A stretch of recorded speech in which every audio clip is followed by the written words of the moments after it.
Doc, 1992. Episode 4 of Clip starts with Doc in 1992, right off the cusp of the Los Angeles riots. As a result of this, Doc is treated differently as a black man. He's also angry about what's happening in the city, but tells his wife, Chris, he'd be out with his brothers and sisters if he wasn't right in the cusp of getting to the playoffs. Doc is starting to question his own morals, and with a curfew in place at practice and Doc focusing on his basketball, his coach Elgin is disappointed he's not getting more into the riots. This sheds a new light on Doc's feelings about playing for Donald Sterling. He's angry and caught in between the two sides. 2004. We then jump to 2004 and see what's been happening with V. She's working in a food truck called Catering to the Stars and trying to get famous on the latest reality shows. She's eking out a living, but isn't savvy enough, just yet, to use her body and looks to get men wrapped round her finger. It's here she meets Deja, who encourages her to show up at a party that night, given there are a bunch of reality TV producers attending. V knows who Deja is, having read her book and seemingly idolized her rise to fame. After putting on a good impression, she's invited along to this party. It's a masked party, so V's identity is obscured, but she struggles to fit in. After a rather horrible incident with an optometrist, Deja catches up with V at the party. She points out she's on probation for shoplifting. Deja scoffs at this, deciding that V needs to bargain with the devil if you want to get ahead.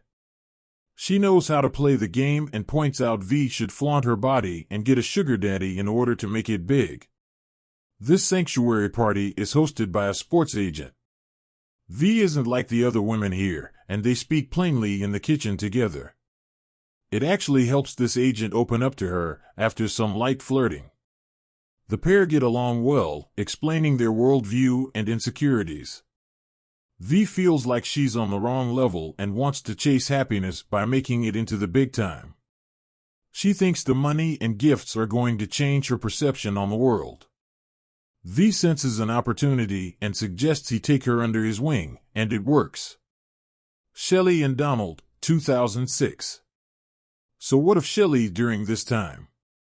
Well, we cut to 2006 and see her with Donald, right on the cusp of Justine's husband walking out. Don and Shelley claim that things are good, but in reality, their marriage is a mess. Shelley is suing a woman called Alexandra, off the back of Donald's suggestion, for apparently being conned by a con artist that convinced him to buy her a house. In reality, despite Don claiming she's a prostitute, this was a full-on affair, with an audio recording even claiming that Donald was trying to get her pregnant, but he wasn't able to. Shelley just shrugs it off. There's also another lawsuit too, coming from a group of tenants in Koreatown at an apartment.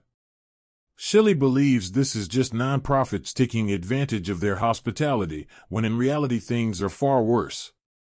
This discrimination suit includes a claim that Donald is responsible for the death of a tenant. Among the testimonies is a supervisor, who retorts that Donald told him to evict the woman simply because she's black and smells. He wouldn't listen to her concerns about repairs in her apartment, and she died from a stroke, due to distress. Ebony's testimony is sickening, especially finding out how bad this apartment got, with floodwater and a toilet that wouldn't work.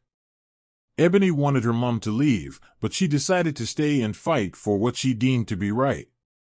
Justine wants Shelley to speak to Ebony and hear her testimony firsthand. She also encourages her to ditch the bad guy and be free. Shelley, though, is afraid to be on her own and decides to stand by Donald's side no matter what. Of course, through it all, Donald doesn't take any of this seriously. 2008, Elgin. We then jump to 2008 for our final perspective. Coach Elgin. He's let go right on the cusp of Christmas. He's been the Clippers GM for 22 years and underpaid by a long shot.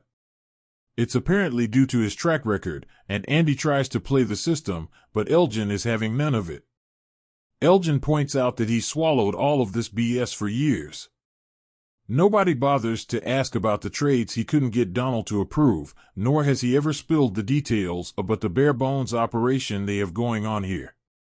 He's done all of this because of his love of the game.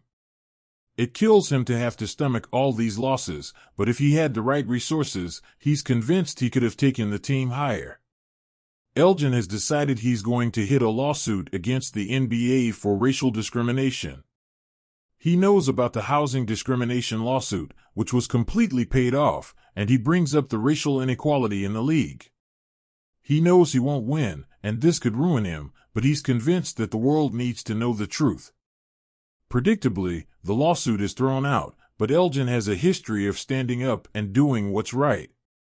He puts his activism and beliefs before the team, something that Doc knows about all too well, given his past. Will Doc do the same thing? The episode review. This flashback episode does a good job of fleshing out all the different characters and their journey to this point right now. They say a leopard never changes its spots, and that much is especially true when it comes to Donald. He's always had a history of acting this way, and never taking responsibility for his actions.